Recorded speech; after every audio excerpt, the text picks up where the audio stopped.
우리 옆에 계신 분도 한번 인사 나누실까요? 잘 오셨습니다. 사랑하고 축복합니다. 예, 잘 오셨습니다. 사랑하고 축복합니다. 우리가 에베소서 말씀을 지금 계속해서 보고 있고, 이제 에베소서 마지막 장입니다. 6장 말씀을 저희가 보고 있는데, 아마 오늘 말씀 보고 다음 주 보면 에베소서가 끝날 것 같습니다.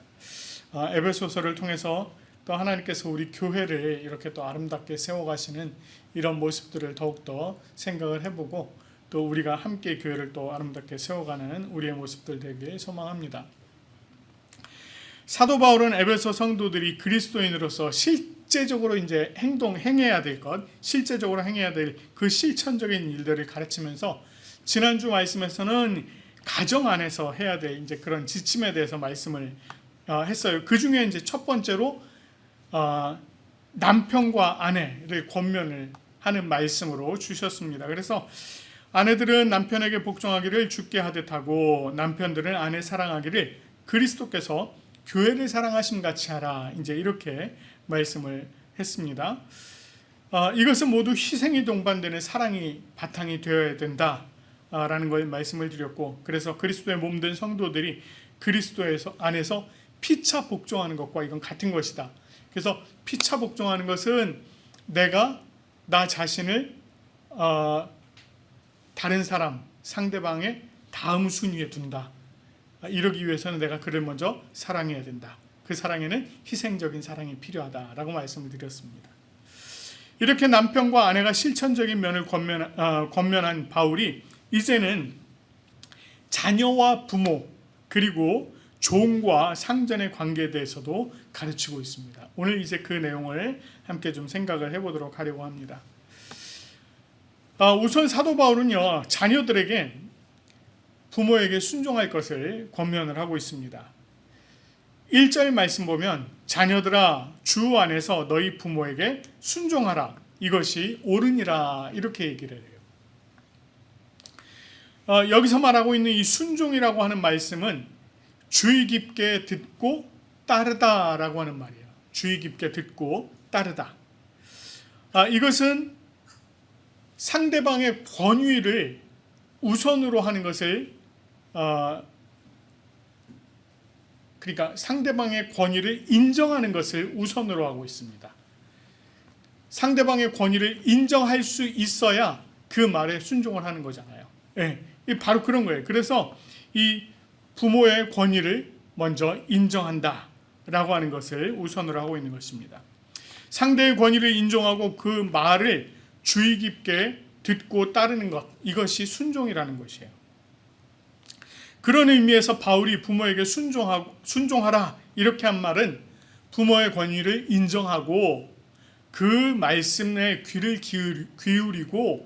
기울이고 그리고 그 말씀대로 따르라 이것입니다.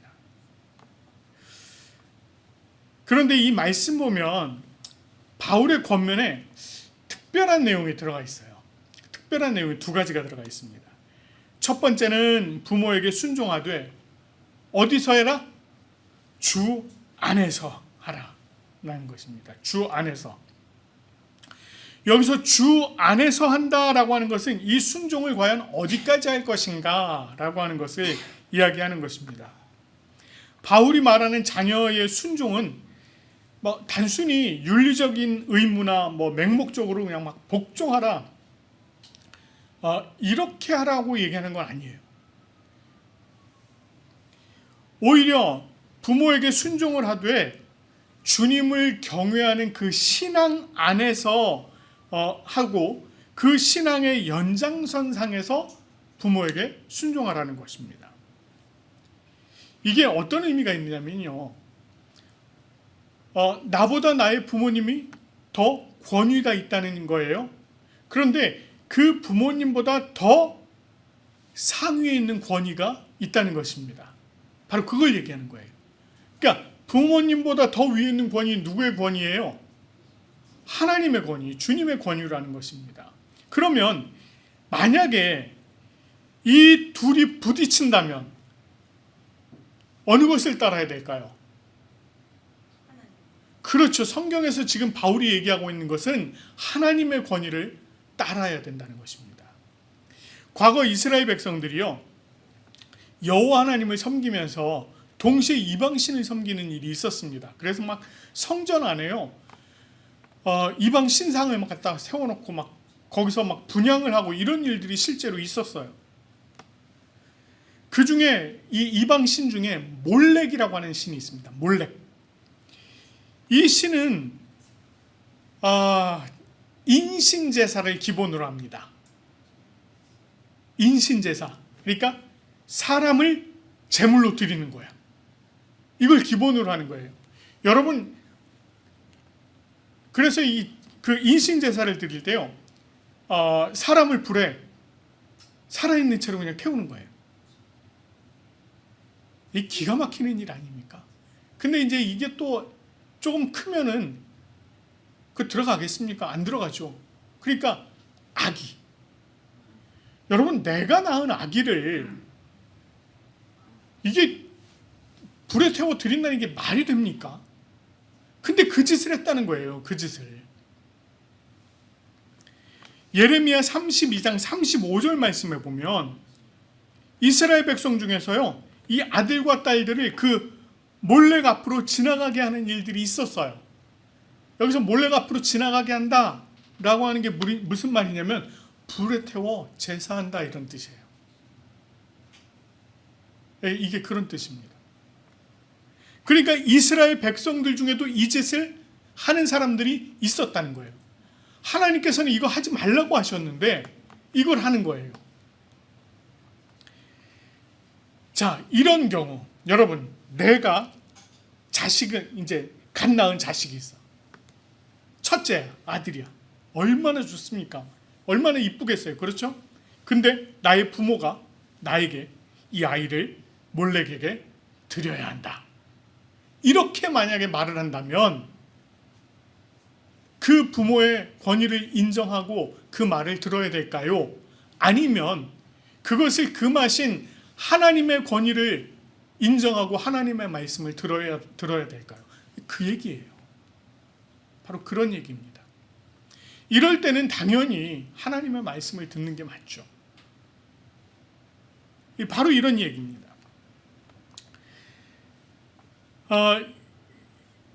부모가 나에게 명령하는 것이, 말씀하는 것이, 그것이 주님의 뜻에 반하는 경우라면 우리는 당연히 주님의 뜻을 따라야 된다는 것입니다. 반면에 이런 경우 있죠. 부모가 자녀들로 하여금 주님 안에서 성장할 수 있도록 예배드려라, 말씀 읽어라, 기도해라 이렇게 가르치고 권면한다면 이 자녀들 어떻게 해야 될까요? 그 말씀에 따르고 순종해야 된다는 겁니다. 바로 이런 걸 얘기하는 거예요. 이것이 바로 주 안에서 부모에게 순종하는 것이기 때문에 그렇습니다. 자, 바울은요, 이렇게 주 안에서 부모에게 순종하는 것을 이야기하면서 이것이 옳다 이렇게 얘기해요. 주 안에서 부모에게 순종하는 것이 옳다. 옳은 일이죠. 예. 근데 지금 바울이 하는 이 얘기를 들어보면 전혀 이상하지 않죠. 주 안에서 부모에게 순종하는 것이 옳다. 이렇게 들어보면 전혀 이상하지 않아요? 그런데 한번 이렇게 얘기해 보면 어떨까요? 주 안에서 부모에게 순종하는 것이 의롭다. 만약에 이렇게 얘기를 한다면 좀 어떨까요? 이게 의롭다라고 얘기까지 할 일인가? 라는 생각이 들 수 있습니다. 그런데 이게 바울이요, 여기서 옳다라고 하는 이 단어를 의롭다라고 하는 그 단어로 썼어요. 그 단어로 썼습니다. 우리가 생각하기에 부모에게 순종하는 것이 그렇지 옳은 일이긴 하지. 그런데 이게 의로운 일까지? 라고 생각을 할 수 있는데 성경에서 말하고 있는 요 의라고 하는 것은요, 누구의 관계 속에서 항상 의입니까? 하나님과의 관계 속에서의 의예요.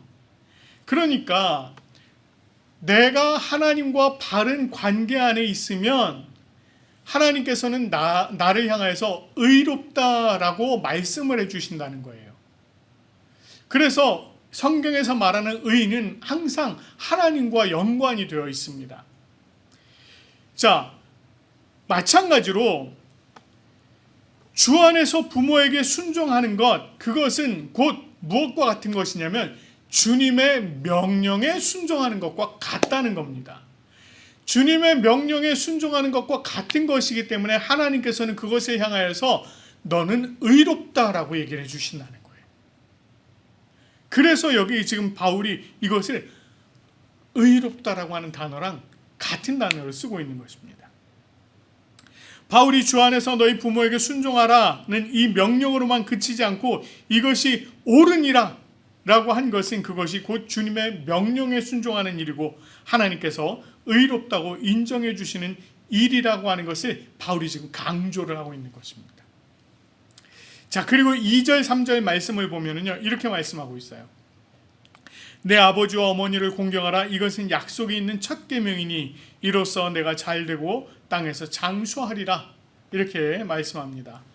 바울은 부모를 공경하는 결과를 이제 얘기하고 있는데 그 결과가 내가 잘되고 땅에서 장수할 것이다 라고 하는 것입니다. 바울은 이것을 약속이라고 표현을 했어요. 약속이라고 표현했습니다. 그리고 이 약속이 처음으로 기록된 곳이 어딜까요? 출애굽기 20장입니다. 출애굽기 20장 12절 말씀 우리가 이미 읽었어요. 10계명에서. 10계명이 그 10계명의 말씀입니다. 그 중에 바로 이 말씀이에요. 내 부모를 공경하라. 그리하면 내 하나님 여호와가 내게 준 땅에서 내 생명이 길리라 라고 하는 이 말씀입니다. 하나님께서 주신 10가지의 이 계명, 1계명부터 4계명까지는 하나님과의 관계, 5계명부터 10계명까지는 사람과의 관계, 이웃들과의 관계에 관한 말씀입니다. 그런데 요 5계명이 부모에게 순종하라라고 하는 내용이었고 그리하면 이러하리라 라고 하는 약속이 여기 있습니다. 바로 그 얘기예요. 이때 당시는 내게 준 땅에서 내 생명이 길 것이다 라고 하는 이 이야기는요, 아직 이스라엘 백성들이 가나안 땅에 들어가기 한참 전이에요. 한참 전입니다. 그런데 그 땅에 들어가서 그곳에서 내 생명이 길리라, 장수할 것이다 라고 하는 것입니다. 뭐 요즘도 장수가 복이죠. 그렇죠. 요즘도 장수가 복입니다만 이때의 장수는 정말 복 중에 엄청난 복이었습니다. 그래서 지금 이걸 얘기하는 거예요. 내 부모를 잘 섬기면 하나님께서 너에게 주신 땅에 너희가 들어갈 것이고 그 땅에서 너희가 엄청나게 장수하게 될 것이다. 이걸 얘기하는 것입니다. 자, 그래서 이렇게 부모에게 순종하는 것이 옳은 것이다 라고 하는 것을 바울이 가르치고 있습니다. 자, 그런데 바울이요, 자녀들에게 너희 부모에게 순종해라 라고 하는 이것을 가르쳤을 뿐만 아니라 부모에게도요, 자녀를 교훈과 훈계로 양육하도록 권면하였습니다. 4절 말씀 보면 아비들아 너희 자녀를 노엽게 하지 말고 오직 주의 교훈과 훈계로 양육하라 이렇게 얘기합니다.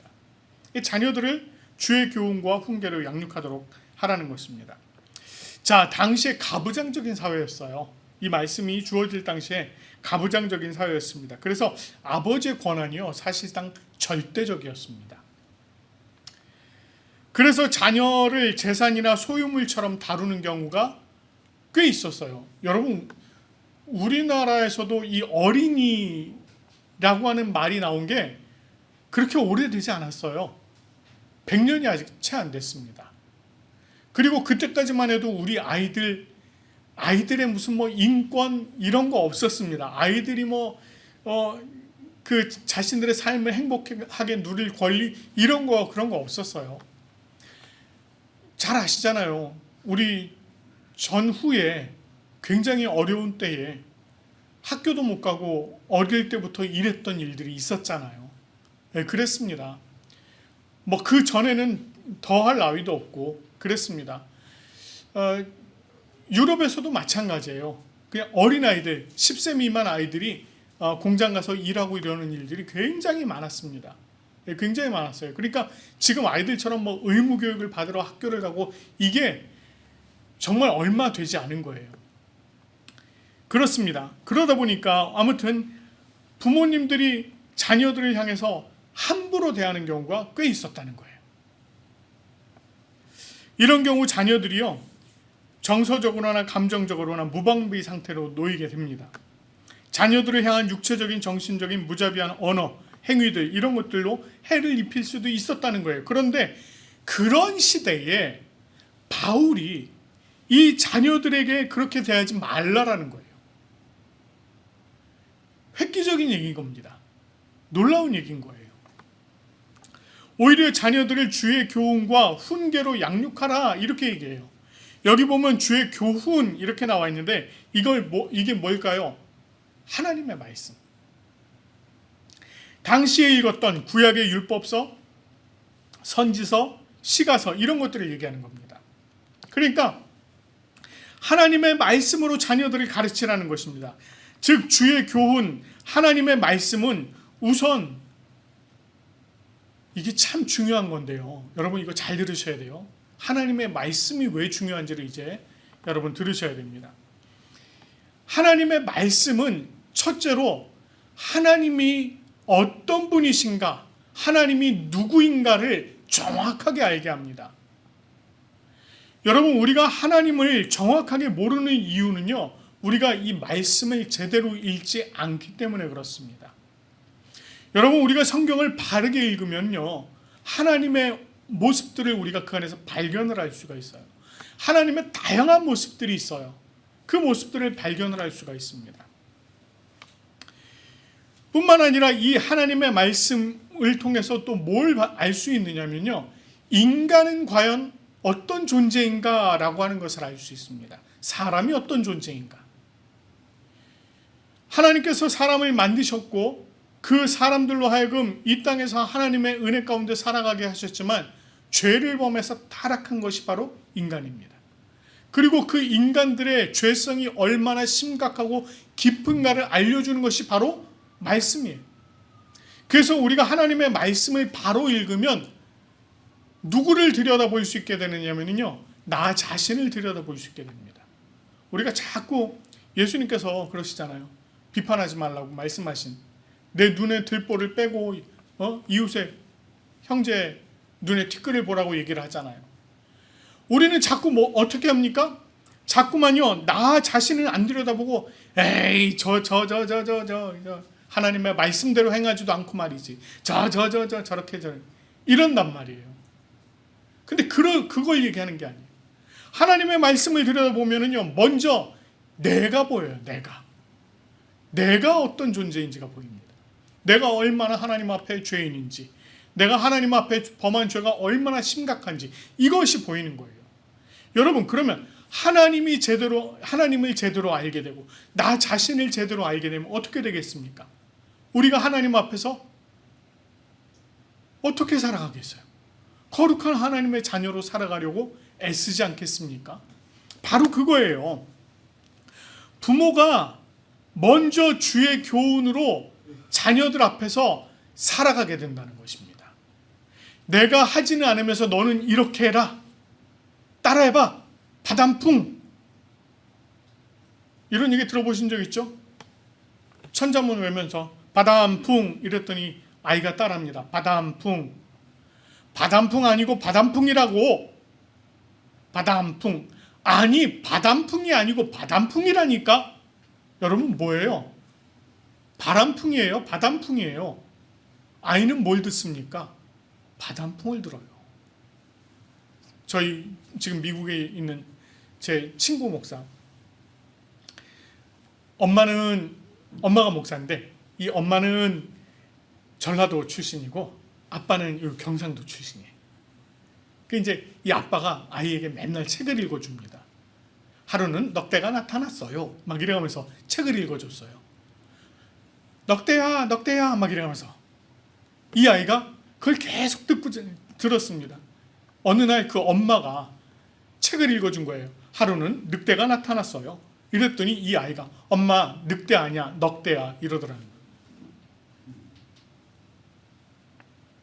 그렇게 되는 거예요. 여러분 우리가 하나님의 주의 교훈을 우리가 알고 바로 알고 내가 그렇게 생활을 하면서 아이에게 가르치면 아이는요 그걸 보고 따릅니다. 보고 따라요. 그런데 주님의 말씀을 내가 제대로 행하지 않고 그 말씀대로 따르지 않고 주님과 마치 상관없는 것처럼 행한다면 우리 아이들 어떻게 될까요? 우리 부모가 그러니 나도 그래도 되는 줄 압니다. 밀라노에 있을 때요 우리 주일학교 아이들 교회 오면 별 얘기 다 해요. 일주일 동안에 집에서 있었던 얘기 다 합니다. 정말 뭐 대단해요. 여러분 엄마 아빠랑 같이 성경 읽었어요? 이러고 묻잖아요. 아니요 이래가면서 뭐라고 그러는지 아세요? 우리 아빠는요 맨날 술 마시고 들어오고요 이런다니까요. 무슨 요일 날 술 마시고 들어왔는지 얘기해요. 밥 먹고 담배 피고요 다 얘기해요. 다 얘기합니다. 그래서 알아요 저는. 그래서 이제 가끔 한 번씩 얘기합니다. 우리 아이가 교회 와서 이런 얘기해요. 얘기하면 이제 뜨끔뜨끔 하신 거죠. 그 얘기예요. 우리가 그래서야 되겠냐는 거예요. 그래서 주의 교훈과 훈계로 양육하라는 것은 먼저 부모된 우리가 먼저 그 말씀을 통해서 하나님이 어떤 분인지 깨닫고 나 자신이 얼마나 죄인인지를 알고 내가 하나님 앞에서 어떻게 살아야 할지를 고백하는 마음으로 행동하면서 그렇게 살면서 자녀들을 또 그렇게 가르쳐야 된다는 거예요. 그걸 지금 얘기하고 있는 것입니다. 자, 부모와 자녀에 대한 권면 후에 바울이 이어서 종과 상전에 대한 이야기도 합니다. 먼저 바울이 종들을 향해서 이렇게 얘기해요. 종들에게 상전에게 순종하기를 그리스도께 하듯 하라 이렇게 얘기합니다. 5절 말씀 보면 이렇게 말씀하죠. 종들아 두려워하고 떨며 성실한 마음으로 육체의 상전에게 순종하기를 그리스도께 하듯 하라 이렇게 얘기합니다. 여기서 이 종이라고 하는 표현 있잖아요. 종. 이 종이라고 하는 표현이요. 원래 그 지금 헬라어로 쓰여 있는 그 말씀 둘로스라고 하는 건데 요거는 엄밀히 말하면 노예를 말합니다. 노예를 말해요.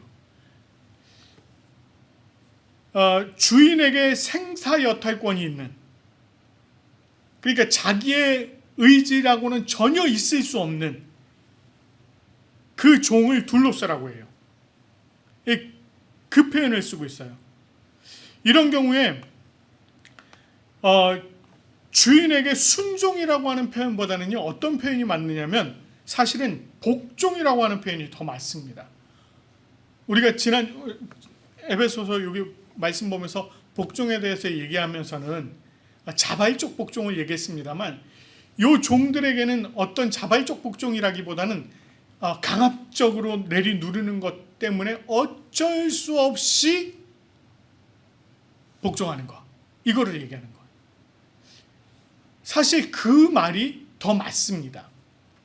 그런데 여기서 지금 바울은요 복종이라고 하는 표현 대신에 어떤 표현을 쓰고 있어요? 순종이라고 하는 표현을 쓰고 있습니다. 순종이라고 하는 것은 내가 의지적으로 스스로 낮아져서 섬기는 것, 이걸 얘기하는 거예요.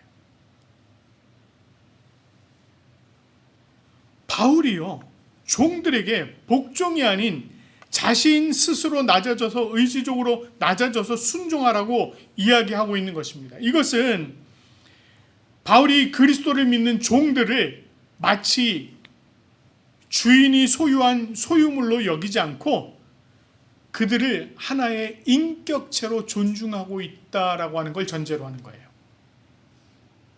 너는 인격 따위는 없는 종이야. 이게 아니라 너희도 하나님의 형상으로 만들어진 사람이야. 인격체야. 라고 하는 걸 요거를 전제로 하고 지금 쓰고 있다는 거예요.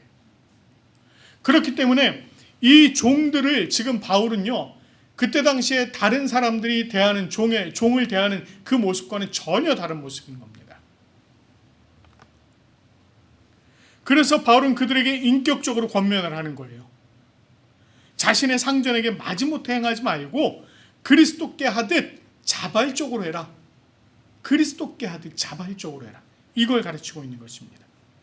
바울이 그들에게 눈가림만 해서 사람을 기쁘게 하는 자처럼 하지 말고 그리스도의 종들처럼 마음으로 하나님의 뜻을 행하고 기쁜 마음으로 섬기기를 주께 하듯 하고 사람에게 하듯 하지 말라, 이렇게 얘기해요. 이 말씀 보면 얼마든지 겉으로는 사람의 눈을 속일 수 있다는 겁니다. 내가 막 잘하는 척, 열심히 하는 척 할 수 있다는 거예요. 그거는 뭐예요? 속으로는 아니면서 겉으로는 그렇게 한다는 겁니다. 그런데 실제로는 지금 바울이 얘기하는 건 뭐예요? 그렇게 하지 말라는 거예요. 너희들의 마음까지 다 내어놓을 수 있을 정도로 하라, 이렇게 얘기를 하고 있는 것입니다. 바울은 상전에게 행하는 것을 단순히 그냥 사람인 상전에게 하는 것이 아니라 이거를 누구를 대하듯 하라? 주께 하듯 하라. 하나님께 하듯 하라는 것입니다. 그리고 그것이 바로 하나님의 뜻이다라고 이야기하는 것입니다. 그리고 그렇게 주께 하듯 진정한 마음으로 행하는 것의 대가는 주님께서 보상해 주실 것이다. 하나님께서 보상해 주실 것이다 라고 하는 것입니다. 자, 바울은 상전들에게도 또 이야기합니다. 종들에게 위협을 그치라, 이렇게 얘기해요. 9절 말씀 보면 상전들아 너희도 그들에게 이와 같이 하고 위협을 그치라. 이는 그들과 너희의 상전이 하늘에 계시고 그에게는 사람을 외모로 취하는 일이 없는 줄 너희가 알미라, 이렇게 얘기해요. 상전들에게 너희도 그들에게 이와 같이 하라 라고 하는 것은요, 종들이 자신들에게 순종하는 것처럼 상전들도 그 종들을 그렇게 대하라는 거예요. 사랑의 마음을 가지고 그렇게 대하라는 것입니다. 마치 자기가 예수 그리스도를 대하듯 종들에게 그렇게 대하라는 것입니다. 이것은 종이라고 하는 그 신분의 차이만 있다는 거예요. 신분의 차이만 있을 뿐 모두가 하나님의 모양과 형상을 따라 지음받은 가치 있는 인격적 존재다 라고 하는 것을 지금 바울이 얘기하고 있는 것입니다. 그렇기 때문에 바울은 그들에게 위협을 그치라, 이렇게 얘기합니다. 여기서 말하고 있는 위협, 온갖 종류의 협박을 말합니다. 언어적 위협, 신체적 협박, 위협, 또 종들의 생명이나 인격을 무시하고 함부로 대하는 태도, 이런 거 갖지 말라는 겁니다. 우리나라에서 요즘 가끔이 아니죠. 벌써 오래전부터 대두되고 있는 문제가 바로 이런 문제인데, 외국에서 우리나라에 오는 노동자 너무 함부로 대하는 경우가 많다는 거예요. 여러분, 피부색이 다르다고 다른 사람들 아니에요. 우리보다 좀 이렇게 조금 못 사는 나라에서 왔다고 해서 다른 사람이 아니라는 겁니다. 그렇다고 해서 우리가 그 사람들을 함부로 대할 수 있는 권리가 우리에게 없습니다. 그런데 뉴스를 보면은요, 너무 함부로 하잖아요. 그런 거 볼 때마다 막 너무너무 마음이 아픕니다. 제가 유럽에 처음 나갔을 때, 이태리 처음 나갔을 때요, 어디서 왔냐고 물어보면서 항상 물어보는 게 뭐였냐면 중국? 일본? 이러고 물어봐요. 한국은 그때 없었어요. 물어보는 것 중에. 한국에서 왔다 그러면 한국이 어디 있어? 이렇게 묻는 사람들이 많았습니다. 그래서 제가 자존심이 있잖아요. 그래서 저도 이러고 대답했어요. 한국에도 이태리 어디 있는지 모르는 사람들이 많아. 네, 그러고 대답했어요. 갔더니 처음에 이제 한국에서 온, 동양에서 온 사람들을 되게 무시하더만요. 많이 무시했어요. 이태리는 덜한 편이라고 해요. 근데도 그렇습니다. 그랬어요. 지금은 상황이 달라졌습니다. 지금은 정말 많이 달라졌어요. 제가 이태리에서 나오기 직전부터 한국에 대한 위상이 엄청 올라가서요, 많이 달라졌습니다. 그런데 거기는 한 가지 이런 건 있어요. 이 외국에서 온 노동자, 이 사람들 함부로 대하지 않습니다. 함부로 대하지 않아요. 그 이유가 있어요. 이태리라고 하는 나라가 천주교를 바탕으로 하는 나라입니다. 그러다 보니까 그게 뼛속 깊이 자리 잡고 있어서요. 그 외국에서 오는 노동자들에 대해서 함부로 대하거나 그러지 않습니다. 근데 우리가 조금 그런 부분들이 조금 뉴스에 나오는 게 좀 너무 심한 건지 그런 부분들이 좀 있습니다. 근데 그거 하지 말라는 거예요. 하나님 앞에 우리 모두가 다 하나님의 형상대로 지어진 자들입니다. 모두가 다 동일한 존재라는 거예요. 그렇기 때문에 상전들도 그렇고 종들에게 위협을 그치고 오히려 사랑으로 존중하고 그렇게 섬기는 모습으로 해야 한다라고 가르치고 있는 것입니다. 자, 이상의 내용들을 통해서 자녀나 부모나 종이나 상전이나 모두가 서로가 서로를 향해서 죽게 하듯 사랑하며 존경하며 존중하며 스스로 낮아져야 함을 보여주고 있습니다. 이것은 주를 믿는 모든 이들의 삶이 실제적으로 주님 앞에 살아가고 있다는 것을 확인시키는 거예요. 이게 무슨 얘기냐면요. 여러분, 우리가 생활하는데요. 하나님 안 계시는 곳이 있을까요? 없습니다. 그래서 우리가 무소부재라는 표현을 쓰잖아요. 안 계신 곳이 없다. 무소부재. 어느 곳에든 계세요. 그러면 나 혼자 있을 때 하나님 안 계실까요? 아니요. 그곳에서도 하나님께서 나를 바라보고 계십니다. 그러면 내가 무엇을 하든지 어디서 하는 거예요? 하나님 면전에서 하는 겁니다. 하나님 면전에서. 이런 말 들어봤죠? 코람 데오. 이게 하나님 면전에서입니다. 우리가 어디서 살아가든 우리는 하나님 면전에 살아가는 거예요. 그러면 우리가 살아가는 동안에 함부로 행할 수 있을까요? 아니요. 하나님을 경외하는 마음이 있다면 우리가 함부로 할 수 없다는 것입니다. 주를 믿는 모든 사람들은 다 주님 앞에 살아가며 누구를 대하든 주께 대하듯 대하면서 살아야 한다는 것입니다. 오늘 이 말씀이 우리 부산고백교회 모든 성도들에게 다 적용되면 좋겠습니다.